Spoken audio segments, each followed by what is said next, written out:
আসসালামু আলাইকুম। আপনারা দেখছেন খোঁচা টিভি। বরগুনার তালতলী উপজেলার সোনাকাটা ইউনিয়নের নিদ্রা বাজার থেকে লাউপাড়া বাজার পর্যন্ত সড়কের বেহাল অবস্থায় চরম দুর্ভোগে পড়েছেন স্থানীয় বাসিন্দারা।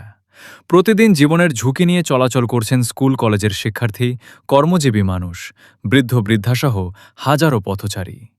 দীর্ঘদিন ধরে সংস্কারের দাবি জানিয়েও স্থায়ী সমাধান না হওয়ায় ক্ষোভ বাড়ছে এলাকাবাসীর মধ্যে। এটি বরগুনার তালতলী উপজেলার সোনাকাটা ইউনিয়নের গুরুত্বপূর্ণ একটি সড়ক। নিদ্রা বাজার থেকে লাউপাড়া বাজার পর্যন্ত এই সড়ক দিয়েই প্রতিদিন শত শত মানুষ যাতায়াত করেন, কিন্তু বাস্তব চিত্র যেন একেবারেই ভিন্ন। কোথাও বড় বড় গর্ত, কোথাও রাস্তার পিচ উঠে গেছে, আবার কোথাও বৃষ্টির পানি জমে রয়েছে। ফলে কোন অংশ ভালো আর কোন অংশ ভাঙা তা বুঝে চলাও কঠিন হয়ে পড়েছে। এই সড়ক ব্যবহার করে প্রতিদিন স্কুল কলেজগামী শিক্ষার্থী, কৃষক, ব্যবসায়ী, চাকরিজীবী সহ বিভিন্ন শ্রেণী পেশার মানুষ চলাচল করেন। বিশেষ করে মোটরসাইকেল ও অটোরিকশায় চলাচলকারীদের দুর্ভোগ সবচেয়ে বেশি। ভাঙা রাস্তার কারণে যানবাহন চলার সময় এতটাই ঝাঁকুনি লাগে যে যাত্রীরা আতঙ্ক নিয়ে পথ পার হন।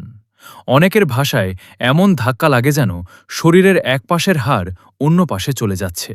বৃদ্ধ ও অসুস্থ মানুষদের জন্য এই পথ আরও কষ্টকর হয়ে উঠেছে।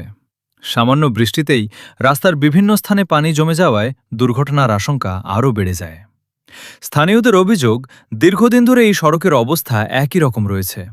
প্রতিদিন মানুষ কষ্ট করে চলাচল করলেও সমস্যার স্থায়ী সমাধান হচ্ছে না। রাস্তার কারণে অনেক সময় যানবাহন ধীরগতিতে চলতে বাধ্য হয়। এতে সময় নষ্ট হওয়ার পাশাপাশি বাড়ছে ভোগান্তিও। স্থানীয়রা বলছেন, এই সড়কটি সংস্কার করা হলে শুধু যাতায়াতই সহজ হবে না, এলাকার শিক্ষা, ব্যবসা বাণিজ্য ও দৈনন্দিন জীবনও অনেক বেশি স্বাভাবিক হবে। এই রাস্তা দিয়ে চলাচল করা খুবই কষ্টকর। প্রতিদিন ঝুঁকি নিয়ে যাতায়াত করতে হয়। বিশেষ করে বৃষ্টি হলে অবস্থা আরও খারাপ হয়ে যায়। আমাদের ছেলেমেয়েরা প্রতিদিন এই রাস্তা দিয়ে স্কুল কলেজে যায়। বৃদ্ধ মানুষ ও রোগীদের নিয়ে চলাচল করাও খুব কঠিন।